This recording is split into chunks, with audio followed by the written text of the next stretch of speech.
Today I'm going to be talking about using a pencil. Not some special pencil, just a regular HB pencil. I want to share some tips with you that I've learned. Today I want to do shading. I want to show you different ways of shading with one pencil.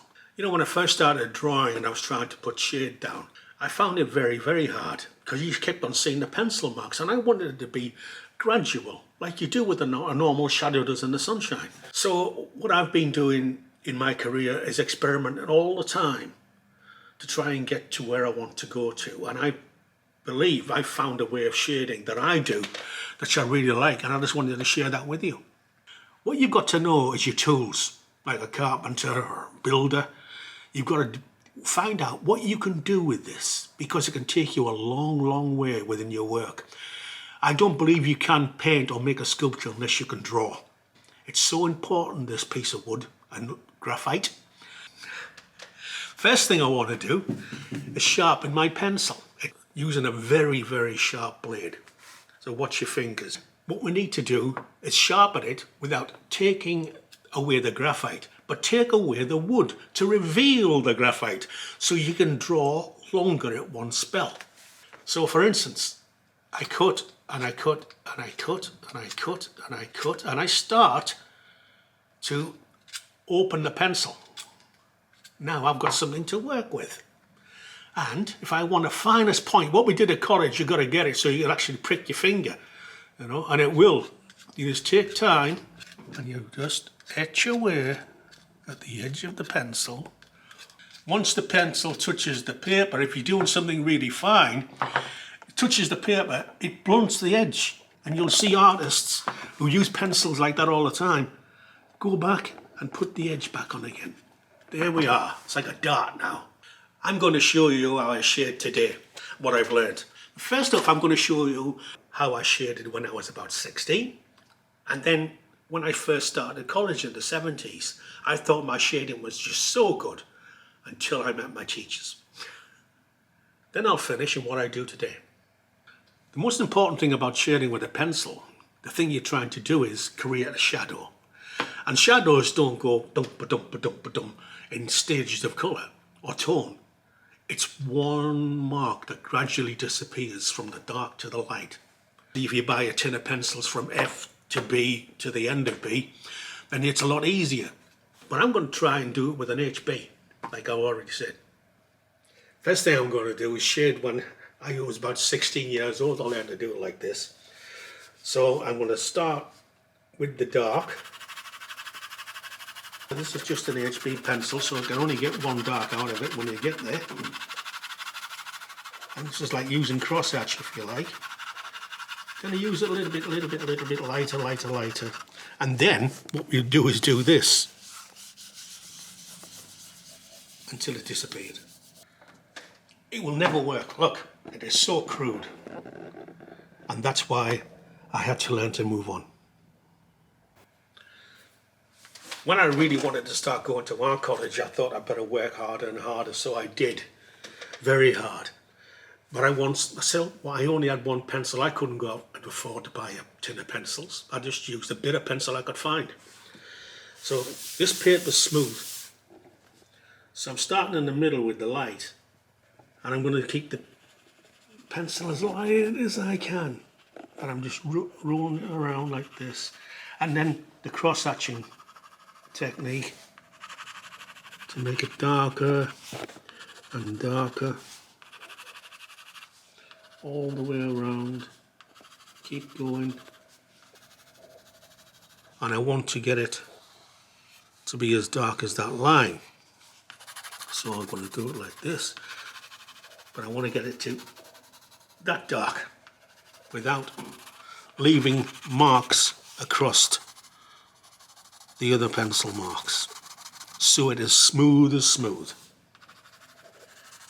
And as you can see, that ain't happening. No matter how I try to do it, it'll leave a mark darker than that. And then you try to rub it out, and then this one gets lighter than that. So you're always working against yourself. I'm never going to get the darkness to go as dark as that everywhere. Now look. Now I try to blend it in again. and I'm trying to still cross-hatching and cross-hatching and cross-hatching. Then you get bored, and it's hard to do and think about because you feel you're getting nowhere. Because in your mind, you know what you want to do is try and create something like a piece of glass. It doesn't matter about going off the line when you're trying to exercise like this. I spent time just trying to do this, especially at art college, and mastering the tool. The pencil is a tool, like a drill or a spanner. And you might go back and say, oh, I'll do it like this. But you're not going to get the marks out. And if the pencil lands on a different angle, it might draw lighter or it might draw darker. Shading is not as simple as you think it is. Try it yourself and you'll find out how hard it is. You see now it's almost turning flat. So I'm never going to get it to be round. And I don't want to use a rubber to highlight. I'm just going to use a pencil because that's all I've got. So when I was about 19 to 20 years old, and I thought I could draw. So finally, I'm going to show you how I shade now. So the first thing I'm going to do is I'm going to try and do this again. And I'm going to start just off center about 2 o'clock.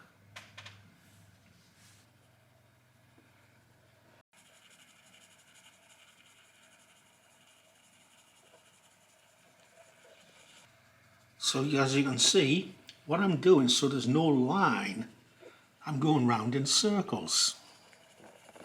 Soft and hard, soft and hard. So I've already made a mistake there, but hopefully I'll be able to get rid of it in the process. So you can see where the light is hitting the glow. And here is where it starts to get darker to go under the body. You can draw an apple like this, or a tomato, with coloured pencils. So I'm getting the shape I want. Letting it grow.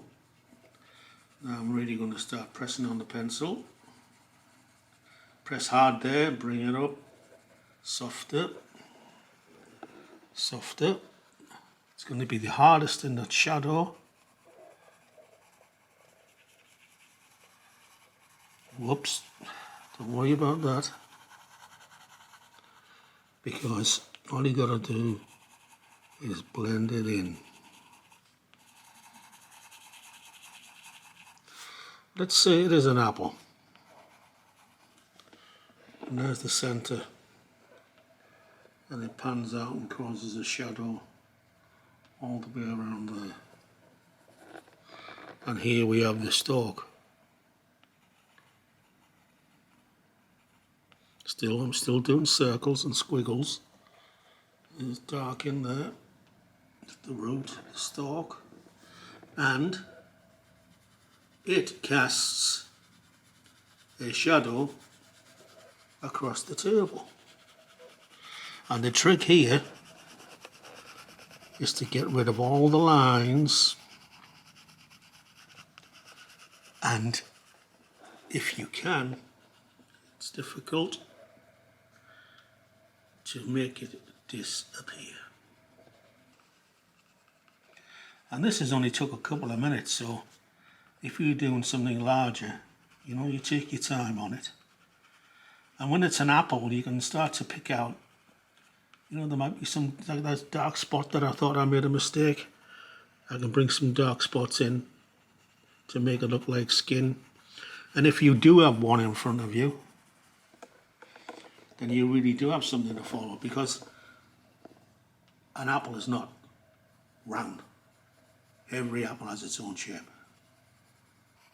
I'm trying to create the idea that this is freestanding to give it proper shadow, and also bring out lights that are in the skin.